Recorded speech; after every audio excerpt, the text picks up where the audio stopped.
what are the 3 things you want to work on? Okay. I want to work on my stance, Uh-huh. my eye contact, and my gestures. All right. There you go. So today, for my birth story, I'm going to tell you about certain superstitions or beliefs that surround the birth of a girl child in our family.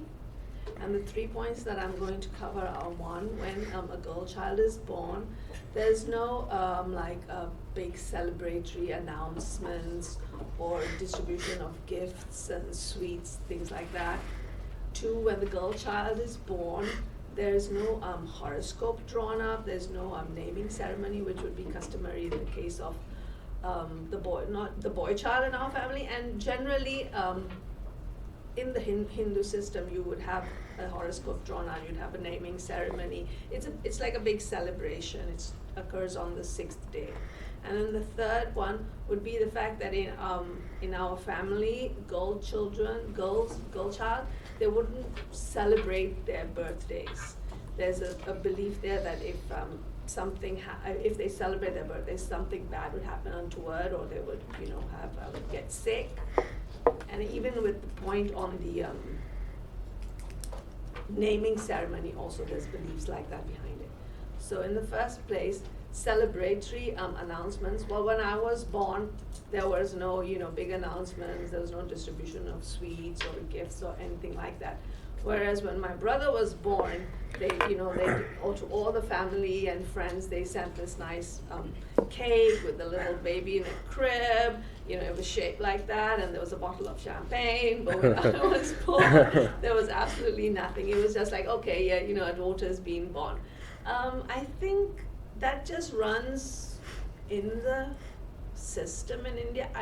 It's more old school. It doesn't really happen everywhere in India today, but it's still much, dominant in the rural areas, where the thought is that the girl child is a liability, whereas the boy child is an asset, because the boy child would be a breadwinner traditionally, and the girl child, you'd have to get her married, and then you have the dowry system that exists, even though it's illegal today in India.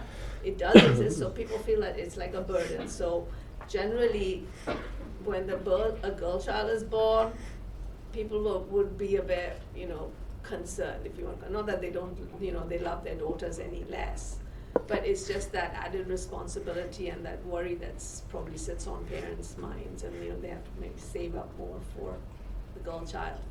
Secondly, when girl child in our family is born, there's no horoscope drawn up, there's no naming ceremony.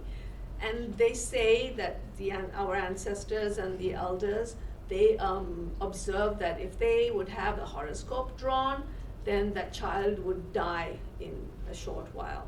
So it's not immediate, it's all girl children born in with that same surname, because I have my husband has a cousin, and she's married into a family which has the same surname as my maiden name, and they also will not have that system.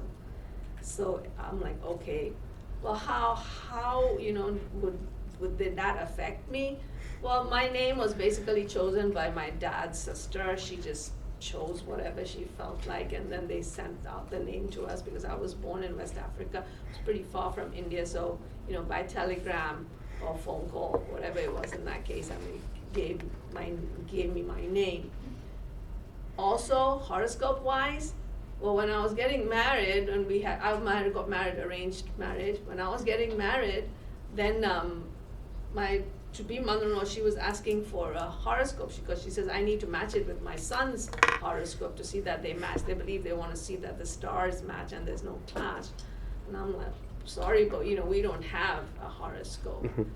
And then they went, so they were not interested. And then, funny enough, 6 months later, they traveled out, they came back. I was in India at that time. And they came back, and then they had a change of mind. And I said, well, you know what? Whether you pen it down or not, the stars are working if that is the case. If for those who believe in astrology, well, the stars were working whether you penned it down on a chart or not. And that was the second one. And then in terms of birthday celebrations, Well, I think I got lucky there because simply that we were so far away and my dad probably didn't even remember that. So my mom had these big birthday parties for me. So I had my friends and cake and games and balloons and the works. And I was fine. Thank God for that. But funny enough, when I was 16, I went to India. I spent 2 years there. I stayed with my cousins. And my cousin who turned 16 that year, I went in June and she had turned 16 in April. And she had her birthday celebration because it was her 16th and she really wanted to have it. And her parents said, okay. Funny enough, a few months later, she was diagnosed with rheumatoid arthritis. Oh. And she's been through quite a hard time with that condition. So whether it's coincidence or not, I don't know, but then there must be something to it. So for those who wouldn't celebrate their birthdays, I would say, well, they're justified because if that's what you believe, that's what you believe. So those were the three things that I talked about today. The one that there's no celebratory announcements when the girl child is born. 2, we have no horoscope, no naming ceremony for the girl child. And 3, generally they don't celebrate their birthdays. Thank you. All right.